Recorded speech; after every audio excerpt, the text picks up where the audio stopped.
Welcome into the CHGO Blackhawks podcast presented by PointsBet. Use promo code CHGO when you sign up to get 2 risk-free bets up to $2,000. I'm Jay Zawaski, joined by Mario Tirabassi and Greg Boysen. Our Twitter handles are on the screen. If you're not on the screen, I'm at Jay Zawaski. Mario is at Mario_Tirabassi, and Greg is at Greg Boysen. It's Throwback Thursday, our first official Throwback Thursday episode. One day before what will be the 82nd birthday of the greatest Blackhawk of all time, Stan Mikita. We're going to get into Stan's legacy and maybe if that title will someday be handed over to a certain Patrick Kane. We're also going to talk about last night's great night of hockey. 2 awesome games, one decided in overtime, one that was one very much not.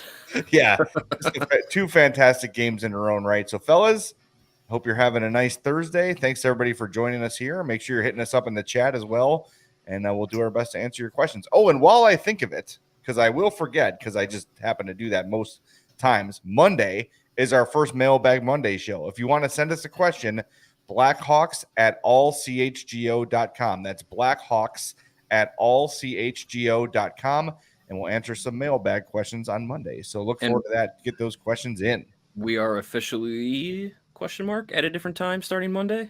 Yeah, we'll be at 11 a.m. Monday through Thursday when we're live, and then Friday we're audio only as we are every week, and we'll try to stick close to that 11 o'clock time, but give or take a half hour or so. But yeah, we'll get it when you get it. Yeah, right. So, but for the rest of the offseason, the plan as of now, starting Monday, is we'll be live at 11 a.m. So as you are starting to slack off at work, join us. I'm really excited about that timing. Brunch with the Blackhawks. I'm just thinking about when I had my very short-lived office job. 11 a.m. is about when I stopped caring about work and started looking for other things to do. So, yeah. There you go. So it should be fun. Yeah, that should be good. And if you got questions for our show on Monday, you can hit us up on Twitter individually or the Blackhawks account, CHGO_Blackhawks, or you can – if you're a CHGO member, you could throw those questions in the Discord channel. We'll be monitoring that as well. I'm going to try and pop in there for tomorrow night's games, at least the early game, and hang out. I know Jay's been chatting in there, so yeah, it's been fun. So if you got questions and you're in the Discord channel, you can throw them in there as well, and we'll try and get to as many as we can. One more option too, you can text Greg 312. Oh, sorry, no, I won't do that. I've gotten weirder text messages. Message and data rate supply. When you are a TikTok phenom, you get all the weird messages. You are a TikTok phenom. Before we get into Stan, you guys have to go to the CHGO Sports TikTok and look at Greg modeling his vast collection of Roosevelt shirts with the wind blowing through his hair. Thanks to our guy Sean Anderson. He is a expert at the Chicago White Sox, and he knows how to make me feel like I'm in a Whitesnake video. Yeah, there you go. Good stuff. The TikToks. Yeah, it's on Instagram too. So if you're not hip enough, it's all over the internet. It's breaking it right now. It's quite the thing. But thanks to Casey, our wonderful social media director, who put that together. That was a lot of fun. So we'll see where that goes. Are we unofficially launching CHGQ? Oh, I like that. Yeah, that might be. That's exciting. So apparently, there's a guy at PHNX who's a big Roosevelt guy, and he was like, "Oh, what do you have? 5 shirts?" I was like, "Yeah, all right, bring it on, pal." Here's a picture of my 98 I've got hanging up. TikTok only allows you to do so long of a video. Couldn't put them all in. And I wasn't bringing all my shirts down to the office. That's not happening. I don't rent a U-Haul. Yeah, I was gonna say I don't have a box truck. Well, you know what? Dream big, Greg. Dream big. One day you'll get that box truck. I get paid to do this. This is insane. Yes. All right. Well, let's get to our Throwback Thursday. He is the franchise leader in games played, assists, points, plus minus. That's it. Only those. Nothing serious for Stan Mikita. He is second all-time in goals.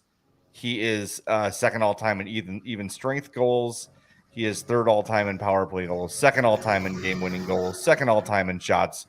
This guy is, when you talk about the legends of not just the Blackhawks, but legends of the game, that's Stan Mikita. And to brush up on today's show, I watched the 100th anniversary, or the top 100 players they did for the 100th anniversary. Watched a little bio on him, and yeah, he is such a fascinating player.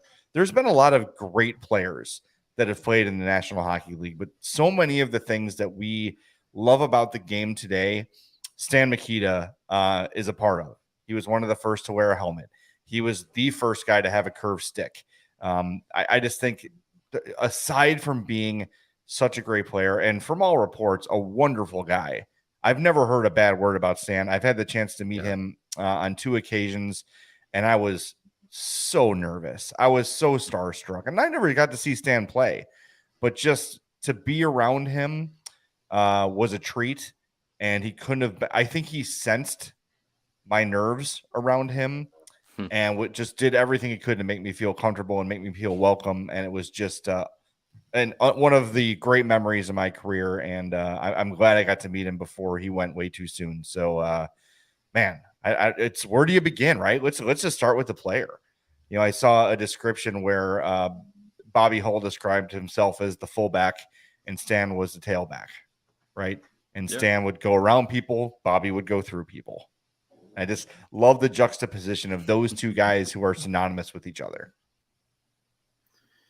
Yeah, I mean, he's rightfully got his statue there on Madison Street, and his legacy is just, there's so many different things you can point to. I mean, yeah, the goals, the points, the assists, the games played. I mean, he was there for decades, leading the Blackhawks. You could talk about, you know, first player to wear a helmet, and he's going to be one of the guys that are the reasons why goalies started to wear masks full time, because of the curved stick. I mean, before that, the reason the goalies didn't really wear masks a lot is because the puck rarely ever got more than 2 or 3 feet off the ice. Now here comes Mikita and Hole launching slap shots that are coming up shoulder level. It's like, boy, I better get a helmet real quick, or this is going to be a short career. So, I mean, he revolutionized the game, and he revolutionized his own game throughout his career.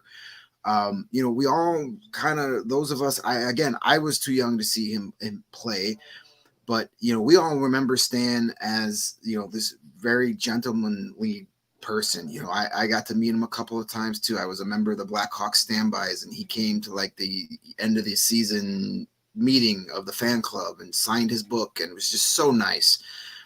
But for a while there, he wasn't a nice guy on the ice. He won 2 Lady Byng trophies in back-to-back seasons, and that was following 2 seasons that he combined for 300 penalty minutes. He had 300 penalty minutes in 2 seasons, and then one of his coaches, I believe, told him and said, "Hey, you can't score goals if you're sitting in the penalty box." So he says, "You know what?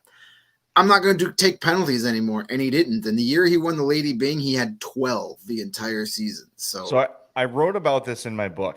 And what Stan says, and this was also echoed in the 100, you know, the 100-year team thing as well. His daughter pointed out to him that, "Daddy, how come you have to go sit away from your friends all the time? How come your friends go over there, but you have to sit in this box by yourself? Why are you not sitting by Uncle Bobby and Uncle Ted and all that stuff?" Right. And that sort of is what made Stan change his ways. And he said, "How do you tell your child that you sinned?" That's the quote that he used in that video. And that was, you know, the name of the chapter in my book, The Big 50 Chicago Blackhawks, is A Kinder, Gentler Stan, because so much has been written about all the things he's done on the ice. But I think that little story about his humanity and his connection to his family, and hearing that, and as a father of a 11-year-old girl who's going to be 12 this weekend, you can feel that, right? Like, how do you explain, like, "Oh, well, you know, I would try to kill somebody. I took off my ice and took off my skate and tried to stab somebody." You know, that's never been done before. that it's tough to face that as a father, and to hear Stan say that is what changed the way I played. And from there is when his career really took off.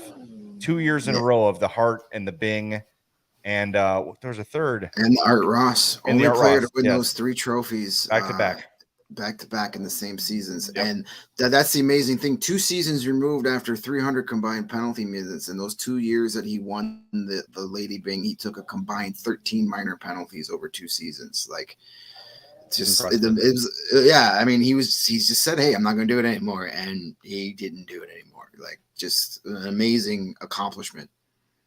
Yeah, I think that story I really think is one of the many that I remember hearing and that always like stood out because like you guys, I never saw him play. But you see the old the vintage highlights and you hear the stories, you read the stories, and you really see why so many people, so many fans, players that came through the Blackhawks organization over the years, and had the opportunity to be around him within the organization, how much they spoke to him as a character, and as someone that exemplified like what it meant to not only be an NHL professional, but what it meant to be a Chicago Blackhawk. And he was those stories live forever, and that's he's immortalized in front of the United Center, rightfully so. And he's easily the pinnacle of what being a Chicago Blackhawk has meant. Pretty much the entirety of the organization's existence. Stan Mikita, there won't be a player like him. Even if it's interesting because we mentioned yesterday about like Patrick Kane and his desires to stay in Chicago and become the all-time points leader, games leader, all that stuff. A lot of that would have to do with surpassing Stan Mikita statistically. But it's interesting to think, like, even if Patrick Kane does that surpass him does that surpass him off the ice, not only statistically as the greatest Blackhawk? I think that would be very hard to do given who Stan Mikita was off the ice and what he meant to the organization and what he meant to the city of Chicago. It's an incredible legacy that he left. Yeah, there's no baggage with Stan, right? And I'm sure there's things about Stan that we don't know and we'll never know, and that's fine. But there is no baggage with him. And Patrick Kane comes with a little baggage. Bobby Hull comes with a ton of baggage, right? Like, these are flawed individuals, all of them. From I think of Mario as I wear my Cubs hat here because my hair looked like crap today. It's all three of us hat day. Yeah, similar to Ernie Banks, right? Like, Ernie Banks will always be Mr. Cub, even when his records are surpassed by whoever.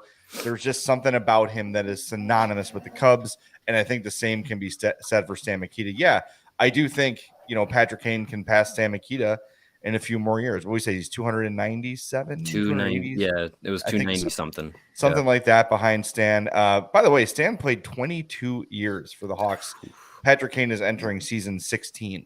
So, it's doable, but it doesn't necessarily mean that Patrick Kane will pass Stan Mikita as the iconic emblem of what the Blackhawks are and what they mean to people. And I don't think, for me personally, I think Stan will remain on top of that mountain. Yeah. Yeah, when I think of Stan Mikita, I think of innovation. That was part of his career and his legacy. Now, and it was stuff that he did on his own. I mean, we talk about the helmet, and he developed his own helmet after he took a shot that literally tore off a piece of his ear in 1967. So he said that summer he worked on developing his own helmet that he wore, and he had a famous quote about that he told after he debuted the helmet. He said, I want to spend this summer mowing the lawn, not pushing up daisies. So I mean, that was part of his personality. And we talked about the curved stick, and that happened by accident. He had broken his stick in practice one day, and instead of skating over to the bench to get a new one, he said, I'm just going to keep going. And like the curve on the stick, because it broken, like he was catching Glenn Hall off guard. And I guess if you're catching one of the greatest goaltenders in the history of the game off guard, he said, let me see if I can make this work. And that's literally how the curved stick in hockey. Now everybody has a curved stick. You buy them curved. It's crazy that, some of the most important aspects in equipment, the helmet and the curved stick plate, those are all things that came out of his head. Like, on his own, just did it. Literally out of his head. Yeah.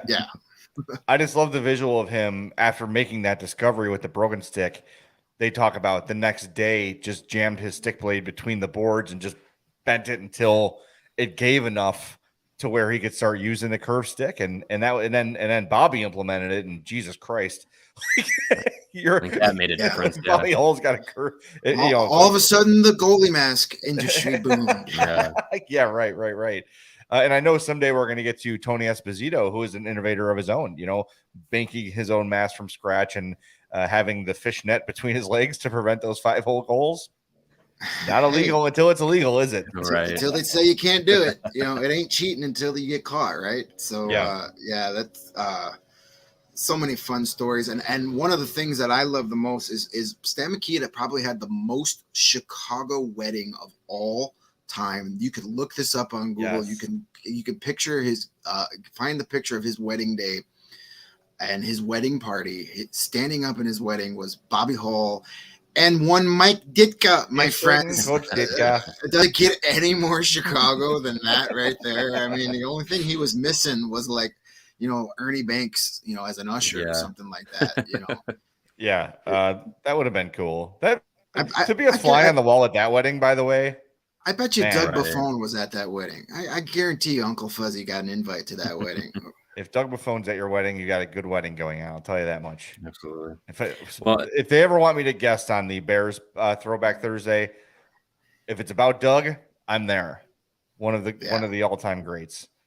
So, and it's crazy that you guys mentioned the longevity that he had, 22 seasons, and that's at a time where the strength and conditioning programs and the health standards that NHL players of today live up to was not the same, and off-season training was not the same. So and the game was played completely differently at that point as well. A lot more was allowed physically than we see today, and playing without helmets. Like it's crazy that at that time he was able to play 22 seasons of NHL hockey, and it's just incredible to think that he had that ability to not only last that long, but to play at such a top level for pretty much all 22 of those seasons. It's pretty incredible.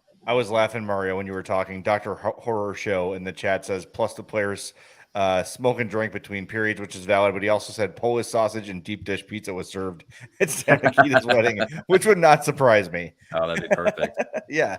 It's just, you're right. It's crazy to think, because you watch old highlights like from when Stan played, and most of them are giant men trying to kill each other with sticks.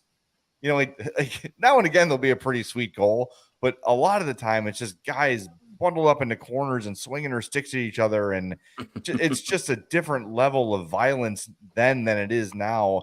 And even when the game got really violent in the 80s and 90s, you had, like you said, more advanced equipment, better helmets. Some guys had visors. You were padded head to toe, and stuff you weren't making in your garage, like Stan Mikita and Tony Esposito were doing. Like, let me get some plastic and warm it up and then hold it on my shoulder, and that's my shoulder pad.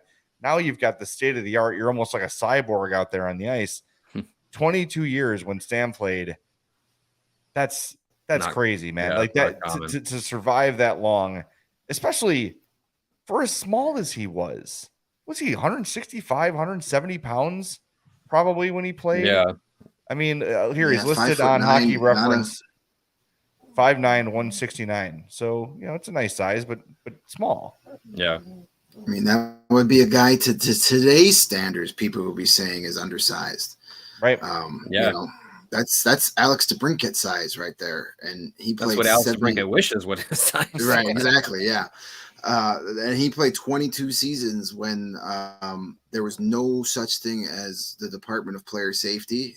There was you basically didn't get a penalty until, you exposed bone. It was pretty crazy game. I know there are a lot of people out there that want the game to go back to those days, but man, it was vicious. It was like Roman gladiator type stuff. And I actually think We have our producer Steven has Found that the picture. Stan Mikita picture. There it is. Look at that. Nice. That is amazing. There's Bobby Hull in the back. He's probably, I guarantee you, he's double fisting. That's why he stood behind him, so they could cover up the glasses. And then there's Ditka over there to the left, minus the stash. But that's a haircut you can set your watch to, my friend. Yes, that is a crew cut. There's Glenn Hall right behind him. Yeah, I was gonna say I know there's another. Yeah, Glenn Hall, and then these other two guys. I know that they're one of the two is somebody that we should know, but I can't think of who it is right now. But that's pretty impressive. Star-studded. That I would love to be a fly on the wall. Yeah, I mean, I would have liked to been in the bridal party limo on that day. Can you imagine just the smoke in that room? You probably couldn't see the next table next to you. Yeah. But just, because even like we talk about like the Ronak Chelios era Hawks of like, oh my God, if there was social media, these guys would all be in jail. Like, think about back then. It's just like, oh my God. But not Stan. He was a saint. Yeah. It's just, I love that we're doing this every Thursday, taking our, kicking back a little bit and remembering the really good times. We'll be doing player profiles. We'll be doing series profiles, all sorts of fun stuff. And if you're enjoying it, we appreciate it. And we appreciate your support. And the best way to support CHGO is to download that PointsBet app and use code CHGO when you sign up. If you do that right now, you'll get 2 risk-free bets up to $2,000. But that's not it. Make a $50 or more first-time deposit. You're going to get a free CHGO membership. That gets you all of our web content unlocked. You'll get a free shirt from the CHGO locker, access to our Discord, all the great things that come along with a CHGO membership. That's 2 G's and free bets, a free CHGO membership, including a free t-shirt, all that for making a $50 or more first-time deposit at PointsBet. If you have any questions about any of this, by the way, shoot an email to pointsbet@allchgo.com. and they'll help you out. PointsBet is your home for live in-play betting. And guess what? It just got even better. Introducing PointsBet's new feature, Live NBA Same Game Parlay. For the first time ever, you can build the perfect live NBA Same Game Parlay only with PointsBet. Combine your favorite bets anytime during the game. Watch live, parlay live, and boost live with PointsBet. And remember, you can register right now from start to finish on your phone. So what are you waiting for? Once the game starts, don't just bet. Live your bet life with PointsBet. Gambling problem? Call 1-800-522-4700.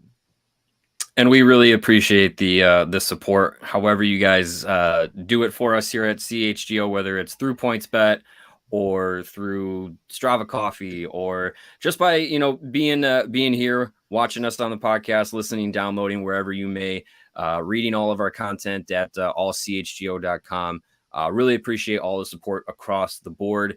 To get all the access that you can of CHGO, go to allchgo.com, become a member, subscribe to all the podcasts that we have, and that membership gets you access to not just if you're a Chicago sports fan across the board, you're going to be covered completely. If you really just love the Blackhawks, we got you covered as well. We got us, we got the Bears, Bulls, White Sox, Cubs, Fire, Red Stars, Chicago Sky. Really, it's top to bottom the best Chicago sports coverage you can ask for. And becoming a member really helps us continue to grow. Things have been going really well for us at CHGO, and it's because of you guys and your support. We really appreciate it, and we're just going to continue to keep going onward and upward, and really appreciate that. So again, become a member, get access to everything that we offer. Like we mentioned before, the Discord channel as well, that is members only access. We pop in there from time to time during the off season. All the other shows have their own Discords as well, and you can hop into those if you're really into, if you're putting hockey on the back burner and you're really into baseball season. Cubs and White Sox, their Discords are very active, so yeah, you get access to that as well. It's all good stuff. So again, we really appreciate it. allchgo.com, become a member, and join the CHGO family. So we talked about how interesting Sam Mikita's life was, and even before he got into hockey, born as Stanislav Gauth, I think I'm saying that right, Guoth, in the Slovak Republic. During a brief period, it was a client state of Nazi Germany. He was raised there and then moved to St. Catharines, Ontario when he was 8. He was adopted by his aunt and uncle, and then he took their name of Mikita. And a story I saw today was he was watching kids in the street just playing hockey, street hockey, and wanted to play. And one of the kids either didn't show up or had to go home early. And one of the other players just signaled to Stan, like, come out and join us. And that's it. There you go. The rest is history, right? And There now you you go. know the rest of the story. So just a fascinating. There's some people that you just know, like looking at them, they've got a story to tell, and Stan, and what is the saddest about the way Stan went dealing with dementia is towards the end, he had no recollection of it. No recollection of his playing career. He would watch the Hawks on TV and it wouldn't even really like resonate that he was any part of that. That is so sad. It is the saddest thing to think about. And as all of our, parents age and you see these things pop up, it's scary. And for Stan Mikita to have no recollection of his Blackhawks career is just heartbreaking. And, more for his family than him, right? And for the people that love him, it's always the hardest on the family. And I've gotten friendly with Stan's daughter, Jane. She wrote me when my book came out and I sent her a copy, and we've chatted every now and again, and just the affection they feel. So we're Facebook friends. So every now and again, she'll post us a candid photo from home of Stan, like cutting his lawn or playing with the grandkids. And it's just a really cool, I don't know, it's just a small little connection I have to that family, that just, she sought me out after I wrote the book to thank me for it. And,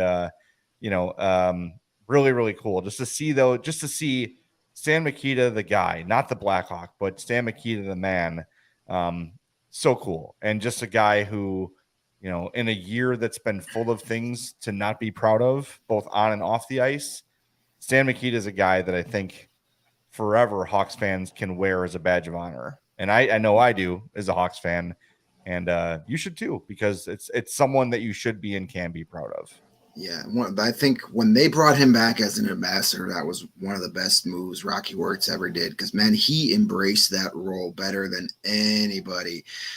When he was there, and if he was there signing autographs in between periods, or even everybody gravitated to him. He had time for everybody and anybody that came up to him. Even if there were many times when I had the season tickets and I'd see him just walking through the concourse and people would just go over and say hello, and he would take a second for everybody.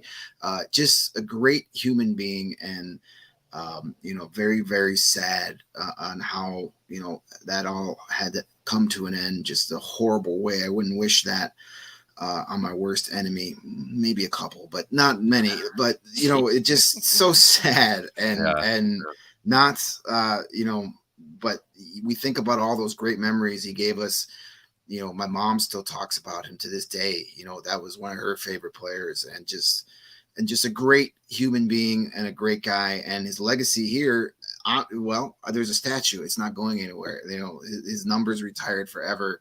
He's one of those mythological sports figures when it comes to Blackhawks history, and rightfully so. Yeah. And I think, you're always going to see, Stan Mikita 21 sweaters in the crowd, because it's a player that, the legacy gets passed down. I mean, he was one of my dad's favorite players, and, to be able to kind of learn about him as, when I was younger, and get to know more about him, more about his career, his legacy, and then kind of share that, not the same experience, but to share that level of connection and understanding and respect for the player, who was someone that, a previous generation of fan got to see and appreciate is really awesome, and something that I think when you have players like him who can make the impact both on and off the ice for an organization and for a fan base, that's truly special. And I remember a number of years ago, I believe it was for my dad's birthday, I got him a Stan Mikita little, jersey and stuff. And and it was just cool. It was just really cool to be able to, kind of be like, hey, like this is something that we connect over, that we share, and it was something that I was just like, I know that this is going to mean something different than being like, oh, if I got him like a taser or a cane or whatever. It's still obviously modern day meaningful, but I remember being in the store and seeing, I think they had Hall, Esposito, and Mikita shirts, and I was like, I'm getting a Mikita. And it's something that's always going to be part of the Blackhawks legacy, always something that's going to be a player that people talk about. And yeah, it's something that lives on with the number retirement, with his statue, with the stories that continue on. It's something that's gonna outlast, and probably even gonna outlast us at the end of the day. I like what we said earlier too about people would see him in the concourse and just flock to him. He had that approachable nature to him, where other guys might be a little intimidating or not standoffish, but just have a presence of like, not now. You know what I mean? Stan never had that, and like I said, that day I got to meet him one-on-one. My old boss Mitch Rosen just loved to do this to me, like, hey, come to my office, I have a surprise for you. I'm like, oh, he's got a donut or something. There's Stan Mikita. Like, what the hell? And my last week at Odyssey, before I jumped on here, same thing is like, hey, come to the kitchen. I got a surprise for you. There's Chris Chelios signing a stack of Red Wings jerseys, which was very triggering. But just getting to meet Stan, and I did feel that, like I said, he felt my nerves and was like, hey, what's your name? What do you do? What do you do here? Cool. And then I was pretty much blacking out. I have no idea what I said. But it was just, he did have that kind of calming, welcoming presence about him. And like I said earlier, it's just an awesome guy. I'm glad he is the first subject of our Throwback Thursday, because he absolutely should be. And we'd be remiss if we didn't mention the thing Stan is most famous for. Right. Stan Mikita's donuts. Absolutely. There in Aurora, Illinois. The sugar pucks. Yes. With Ed O'Neill behind the counter. An Aurora establishment. It is amazing that how many people that don't live in Chicago don't realize this is not a real thing. This never existed. This is fake. This is Saturday Night Live's imagination. But there are a lot of hockey fans out there that think that Stan Mikita's Donuts is real. They did a pop-up. Yeah, at the All-Star game. Yeah. I think it was the LA All-Star game a couple years ago. Yeah. That was cool. Yeah. That was fun. Can we pledge to each other that if and when CHGO really goes through the roof and the three of us are generationally wealthy, that we will open a proper Stan Mikita's Donuts in Aurora? Right. We will. I will agree to that. Yes. And we will. Right. And we will have our own delivery service, so none of the orders get lost and put in random street corners. Yeah, right. Or left outside giant doors. Yes. We will hire quality drivers with state-of-the-art GPS.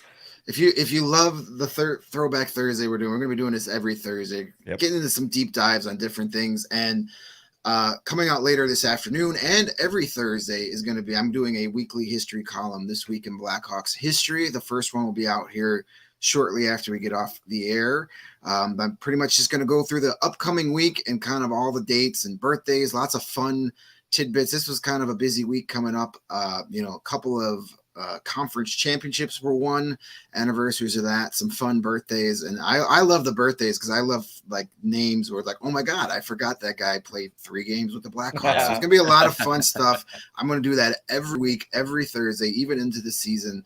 So there'll be lots of fun memories. And we're going to try and incorporate that stuff, as we move along in the week ahead. We'll mention, hey, today is the, back in 2010, the Hawks beat the Sharks, stuff like that. So I love the history. If you followed me for a while, you know that I'm all about hockey history. Now I get to focus just on the Blackhawks. So it's going to be a lot of fun. So if you're not already a member at allchgo.com, go ahead and sign up. And that first history post will be up later this afternoon. Awesome. And speaking of the other thing that comes up on Thursdays, Greg, your other specialty is the PointsBet play of the week. PointsBet play of the week. Somehow this has fallen into my lap, and I will gladly take it. You're good at it. Got to ride the hot hand. I'm betting with other people's money, which makes it so much easier. Yeah, we're going to keep on the Florida Panther train. We've bet the Panthers in one way, shape, or form. The last 3 weeks. We won 2 last week. They won the game, but they needed an extra goal. Once it went to overtime, we knew we were done. But that's okay. I still have faith in the Panthers because I think they're going to bounce back tonight against the Tampa Bay Lightning. And my bet is not a bet that's going to win you a lot of money, but I think it's a play of the week. It's going to happen, and that is Carter Verhaeghe plus a half a point. So at least 1 point for Mr. Verhaeghe. It's a minus 135 are the odds. Not the greatest payback on that, but I think if you're looking for a safe bet that or add that into one of those fancy parlay bets that you could do all over the PointsBet ads. So if you don't like those odds and you want to crank it up a little bit, pair that up with a couple of other bets in tonight's games. But I'm picking Carter Verhaeghe to get at least 1 point tonight. It's solid. He is a game time decision, but as all hockey players are, whenever you're a game time decision, you're playing. Well, he's playing against his former team. Postseason. Yeah, and he's playing against his former team. No chip on his shoulder there, a team that gave up on him, and he's been great for the Panthers. And listen, he's got 6 goals and 12 points in 7 games. Last time I checked, that's over a point per game. So he just has to play average tonight, and that bet's going to hit. Math checks out. Yep. Yes, I'm not a math guy. I had to take my shoes off to make sure that I was right there, but it's going to happen. All right, so the puck drops in Sunrise today at 6 p.m. Central. That game's on TNT. Then we've got 8:30 Central on TNT, Blues at Avalanche. But let's get into last night's games. Missed a lot of the Rangers and Hurricanes, sadly. I had a prior engagement, but I did watch the first half of that, and boy, did the Hurricanes look like trash to start that game. Yeah. They look sleepy. They look slow. It was concerning. It did not look like the Hurricanes were ready to go, and they paid for it for sure. But I mean, much like you see in this time of year, what the really good teams can do is turn it up to a different level. When challenged, and the Rangers did that to the Hurricanes, and they responded, getting the game level, getting it to overtime, and Sebastian Aho getting the winner. Yeah, they seem to flip that proverbial switch. The start of the third period, you can see them coming, and they were getting more and more chances. The crowd was getting into it, and then they got that game tied. You felt that. I mean, it kind of reminded me a little bit of those old Blackhawk teams in the Cup years where they could take 2 periods off, and in the third period they walk on the ice and say, "Nope, we're going to win this game because we can." And almost like they're challenging themselves, like, how badly can we play and still win? Let's spot it. Yeah.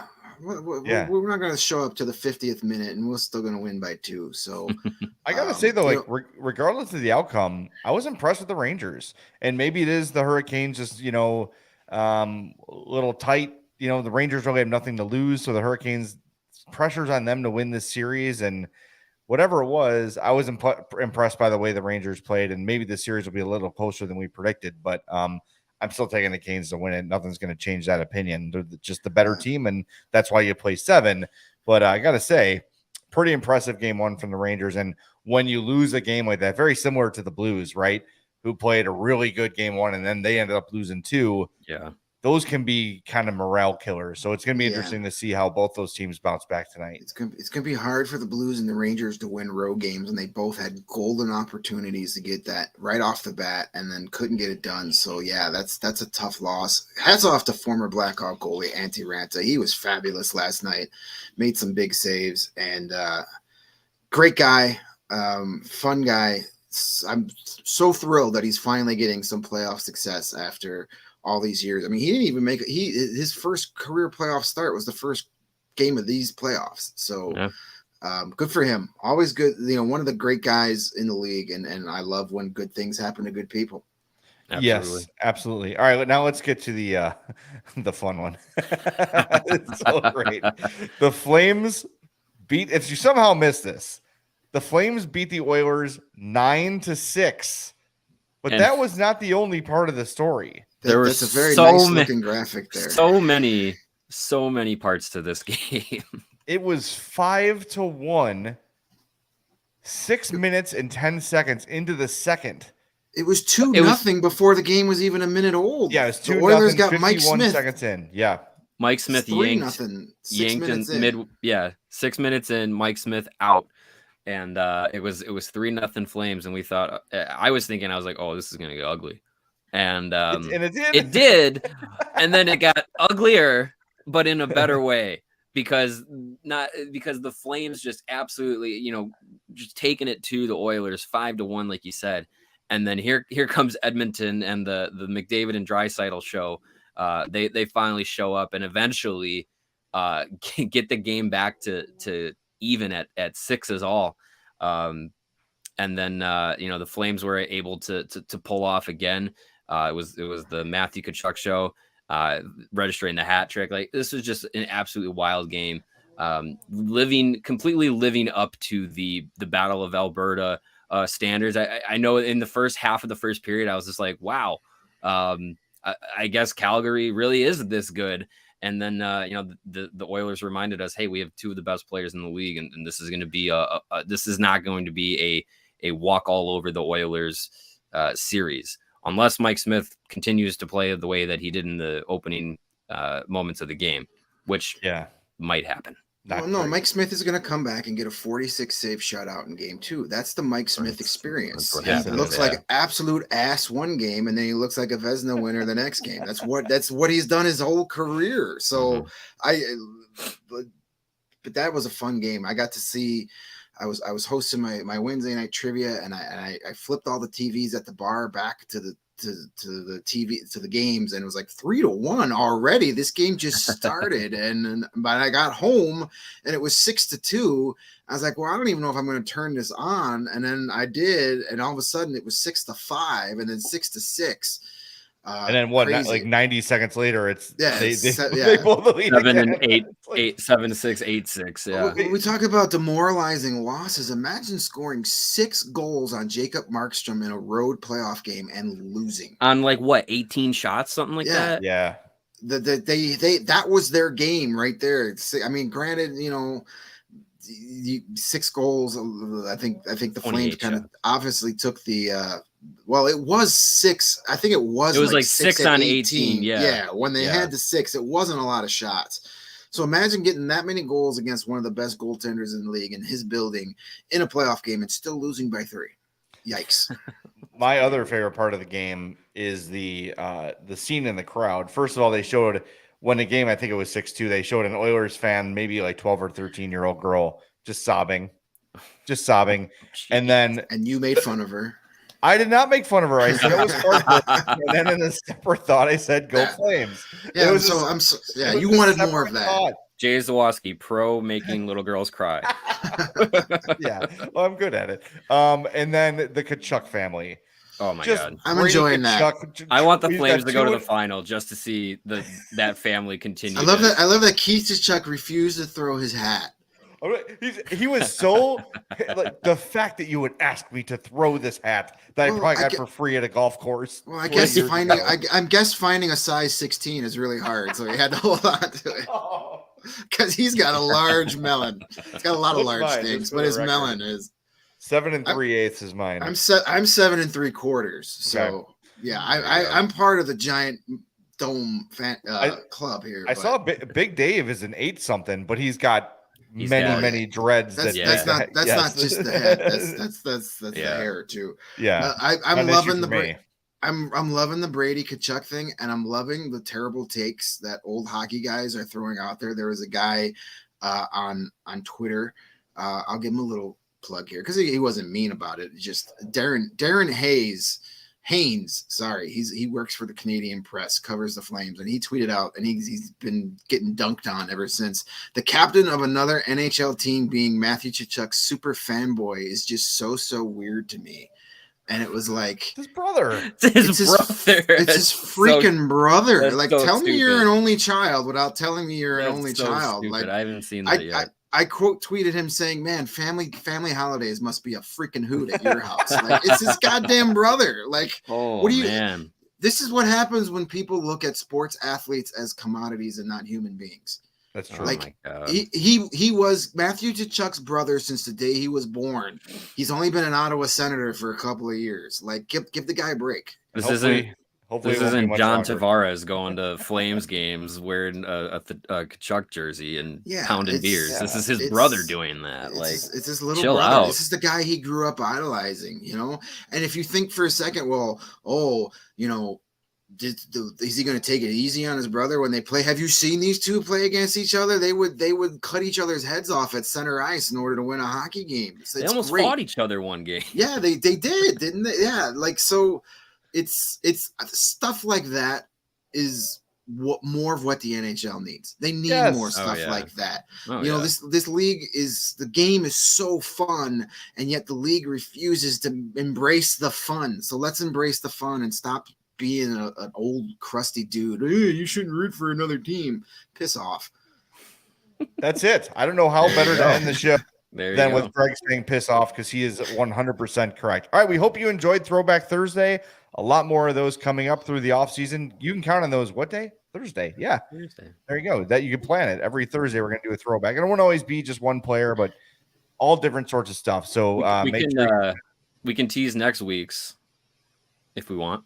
Oh yeah. Remind me, what's next week's? Next week, I think what we're going to do is just kind of reminisce about the 2013 second round series between the Blackhawks and the Red Wings, because through this weekend into next week is when the Blackhawks came back from 3-1 and eventually eliminated the Red Wings in 2013 in Game 7 in overtime, thanks to Brent Seabrook. So that could be a two-parter. That series had so much to talk about. That's going to be fun. I can't wait for that. So that'll be good. We'll run through that series and go through some good memories. That'll be a great time. So make sure you join us. Reminder, Monday, Mailbag Monday. Get those in now.